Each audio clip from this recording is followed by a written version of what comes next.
day, mommy. So welcome to Learn to Read series by Home Study Kindergarten or HSK.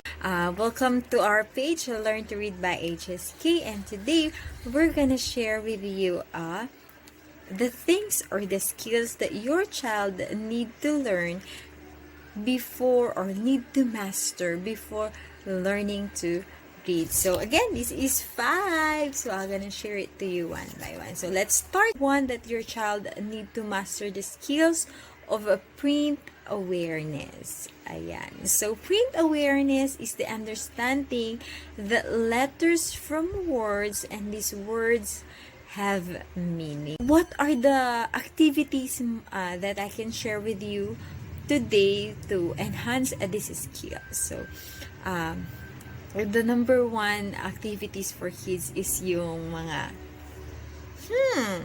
when they saw the Jollibee logo or the Jollibee itself, the picture, and they identify it as Jollibee.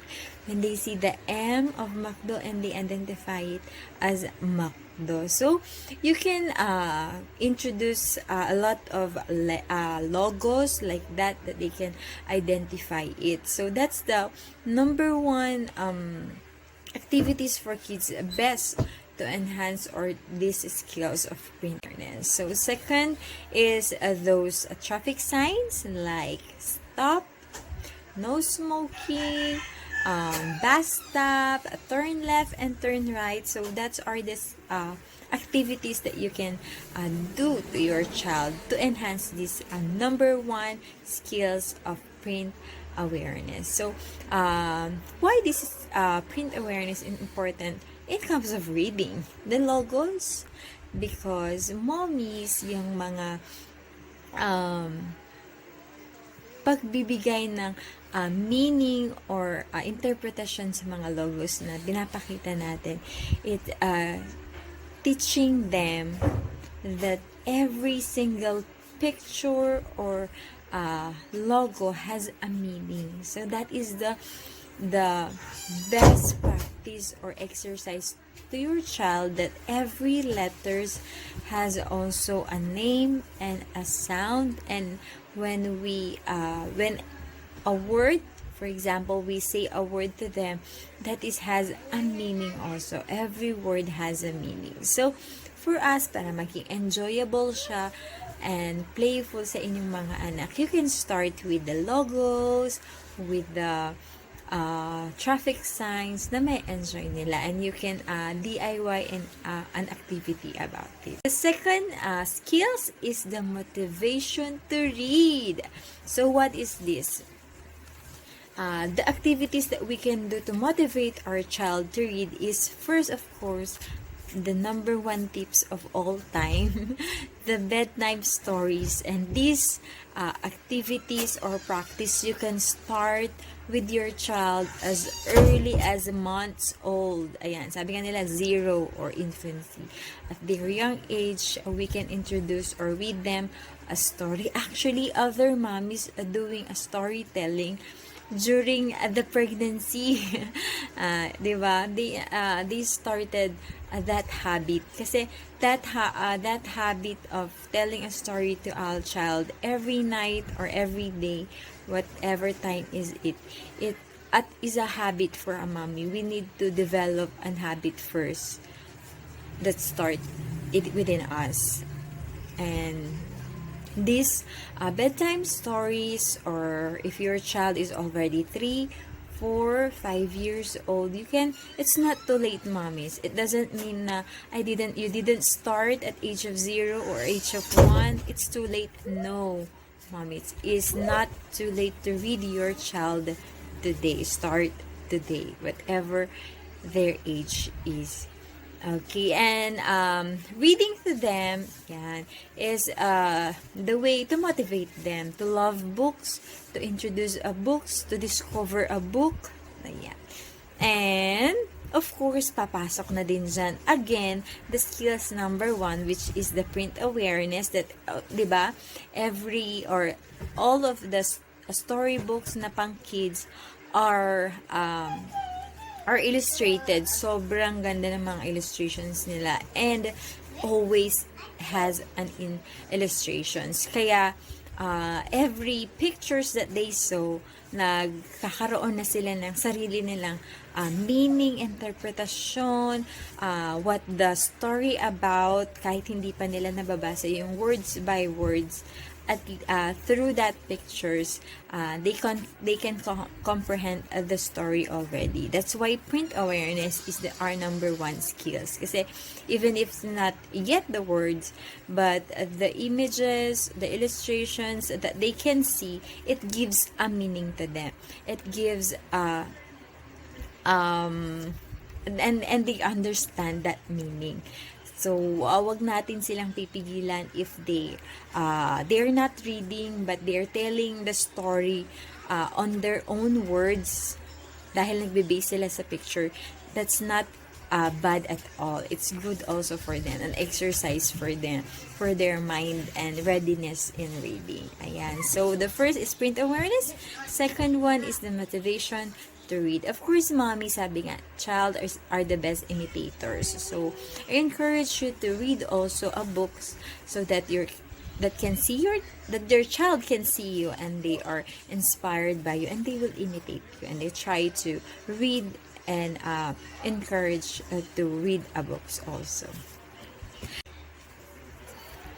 And let's go with the third one. The third one is listening skills. Yes, mommies, please do not wag nating baliwalahin tong mga pre-reading skills na ito because sometimes they want, or we parents want na, ay, gusto ko makabasa na siya agad, paki-introduce na po yung mga words agad kung paano niya babasahin. These are also, these pre-reading skills are important. One of the most important before your child to read. These skills that they need to master it for not only the teacher or the educator, para hindi siya mahirapan at hindi rin mahirapan ang inyong mga anak. So, the listening skills are when a child is able to ask and answer questions about the story or to summarize what they have read and heard, and they develop a listening skill. So, sa daily basis po ba natin, how can we develop these listening skills? So, listening skills with kids, ayan, madi-develop siya sa pamamagitan ng ating mga commands, yung mga simple tasks na inuutos natin sa kanila.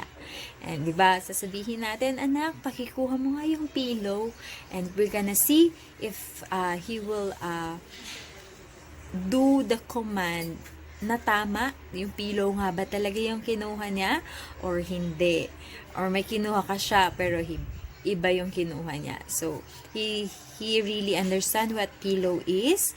Kung nagawa niya, so he knows what pillow is. So, di ba, parang in a simple task everyday lang po, these skills is nade-develop na siya. And then we have the what are the activities that you can use with this to strengthen these skills is there are activities that you can see online, and we have also in our book Learn to Read the level 1 or the volume 1. There is there that listening skills tasks where, for example, you have a picture, a drawing, yung mga coloring books nila, ayan, you're gonna instruct them. Like, for example, first instruction, anak, can you please color the dress of that princess pink? And then, you can, hahayaan niyo lang po siya na gawin ito. And then, after she was done with that one, you can tell the next direction that you can color the hair of the princess brown. Ayan. So, it's listening skills. We can see how he responds on sa mga naririnig niya. How he responds on the command or directions that we're gonna give to our kids. So that is one of the best skills, or one of the important skills that your child need to master before he gonna learn to read. And let's go with number 4. Number 4 is letter knowledge. Ayan. So, knowing the difference between the uppercase and the lowercase. But I suggest to go first with the identifications. Okay? It's not enough, mommy, that your child can sing the ABC song. Okay? Kasi there are the first thing that we're gonna teach to our child is the ABC song. And then when he already know from A to Z, akala natin enough na yon. But not. We need to introduce the letters itself. So me, I started introducing alphabets with this my wonderful notebook. Ayan, I started here. Look, every page I put A, I put B, B, and then C. So, chinaga ko lang pong isulat to. At, ayan, pinagsulatan na nila. H, ayan. So, I started here na introduce talaga yung itsura ng letter A, the uppercase and the lowercase. And this is letter A, the name of this letter. So, hindi lang po yung sa song, kung hindi, kailangan ma-identify po talaga nila yung itsura ng letter A, sa letter B, sa letter C. Ayan. And all of the alphabets. And after the letter knowledge or the name, also we can introduce the letter sound. Ayan. So, every letter has a sound. Sabi nga ng isang kanta, every letter has a sound, and mas okay po at their young age or when we started, we want to our child to read. Ito po yung mga one of the first thing that we need to introduce or we need to that our child to learn is the letter names and the sound. Ayan. So after the sound, actually there is a questions here. Meron kaming nare-receive the most common questions that we that they ask to us is, teacher, which one is the first thing that we need to introduce? The letter name or the letter sound? Ayan. So, my answer is, this is my only, is based on my experience and my, what you call that? My experience with my child and with my students. Ayan. So, my advice is to, as much as possible, if you can do it together, but I mean at the same time, when you are telling that this is letter A, you're gonna tell the sounds also that A is for A, diba? And when many kids tell that this is letter A is for A. A is for apple. So they do that para ma-master nila yung name at the same time the sound. So there is also some kids na or some parents, I mean, that they introduce the sound first because the objective is for the kids that can easily learn how to read, and it's good also. But if your objective is in reading, but if your objective is when you gonna put your child in a traditional school, ayan, and so that, alam naman po natin that in our traditional school here in the Philippines is importante din, or first thing din na itinuturo sa mga bata is the names, the identification, or the recognition of the name of the letters. So, syempre, ayaw naman natin na malito siya na you gonna teach the sound first and the teacher naman is doing the name first. So, kaya my advice is sabay. As much as possible, kung kaya po na isabay na. Like, for example, this is letter A and A says A. So, you can do that at the same time. So, it's up to you how what you're gonna choose approach to your child, kung kaya na ba niya, or kung gusto nyo is unti-untiin lang muna na names first and then the sounds, or the sounds first and then the names. So, I know that every parents knows the best for your child. Ayan. And of course, for us is sabay. And also, and also, I can, and of course, as much as possible, make this letter sound or letter knowledge more playful to your child. And you can start, mommies, with their names. Ayan. So, if you are starting in a letter recognition, start to recognize what are the letters in their name. So, that's one of the best start also. Ayan. And that's the number 4, right? So, I'm gonna recap them again. Number 1, skills, print awareness. Number 2, motivation to read. 3, listening comprehension or listening skills. Number 4 is letter knowledge. And number 5 is phonological awareness. So this phonological awareness, I'm gonna have another series for this, because this is quite a huge, or there's a lot of topics that we can tackle on this one. But I'll give you a quick review or idea what is the phonological awareness. So phonological awareness, this one is prefers the different sound in words. So as you would know that if ever your child already nag-aaral na siya already, you can see that the teachers already introduced what is the beginning sound, the medial sound, and the ending sound, right? So that's one of the aspects that ng phonological awareness. And there is actually, it's a big umbrella for phonological awareness. That's why I'm gonna create another series for that, na focus tayo sa phonological awareness. But the activities that you can do for this phonological awareness, that just like what I said, you can start with identifying, asking your child that the initial sound first, the initial sound of every letter or every word. I mean, for example, sun. Try to ask him or her what is the initial sound for sun. Then he gonna identify it. What are the sounds na naririnig?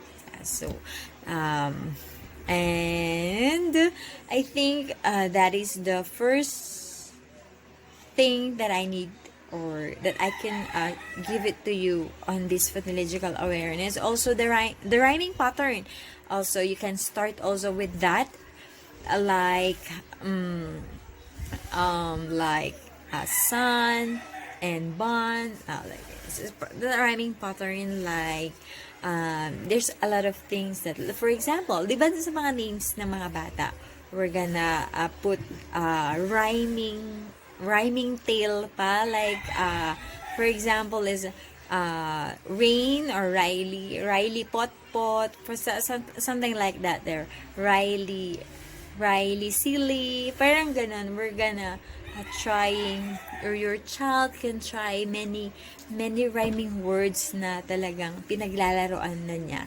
And that's not actually, sometimes we gonna call it like it's not a baby talk, but others also can manipulate or articulate also some words like that in mga at their young age. And that's not a bad, actually. It's a good also a practice to them to rhyming. And also the syllables, like for example is, di ba, when we trying to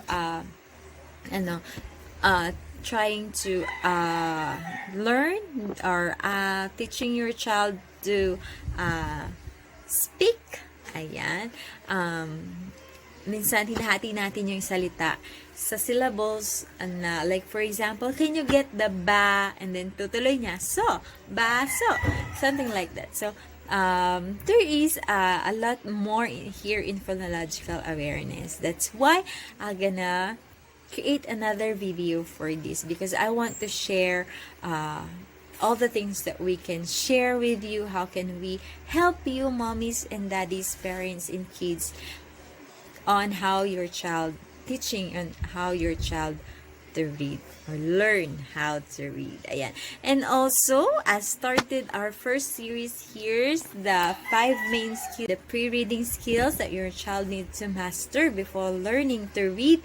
I want to start with the beginning. Let's start with the lowest part but important things, the pre-reading skills. And then this is a learn to read series, so expect more videos that can help you to identify where your child level is, and then you can identify also or curated some learning activities that your child really need at this time, at this moment, kasi andito na siya sa level na ito.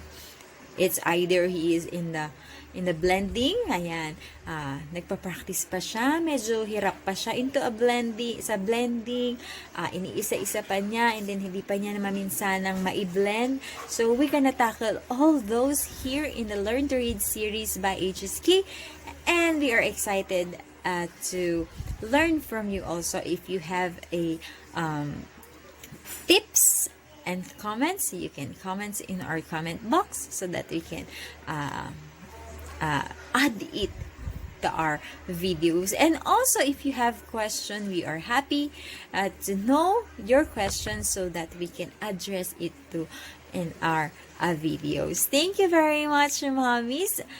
See you again next time. This is the episode 1, and thank you very much. God bless.